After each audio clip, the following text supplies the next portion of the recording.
Baş Prokurorluq və Dövlət Gömrük Komitəsinin birgə məlumatına görə Biləsuvar Gömrük İdarəsinin bəzi əməkdaşları və digər şəxslərin qaçaqmalçılıqla bağlı qanunsuz əməlləri üzrə başlanmış cinayət işinin istintaqı davam etdirilir. Araşdırma zamanı müəyyən olunub ki, idarənin inspektoru Vüsal Hüseynov, Azərterminal Kompleks Birliyinin əməkdaşı Asif Hacımuradov, Azərbaycan vətəndaşı Etibar Hatəmli və İran vətəndaşı Cəfər Rizəyan qabaqcadan razılaşaraq qanunsuz yolla ölkəyə mallar keçiriblər. Onların ümumi dəyəri 400 min manat olan qeydiyyatdan keçməyən dərman preparatlarını, psixotrop maddələri və aksiz markasız tütün məmulatlarını gömrük nəzarətindən gizlədərək Azərbaycana gətirmələrinə dair əsaslı şübhələr var.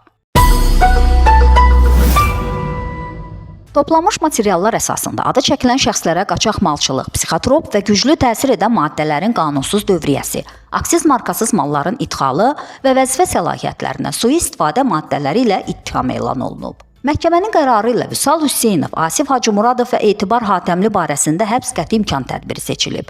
Cəfər Rizəyan barəsində isə həbslə bağlı olmayan başqa tədbir tətbiq edilib. Hazırda iş üzrə istintaq və əməliyyat axtarış tədbirləri davam etdirilir.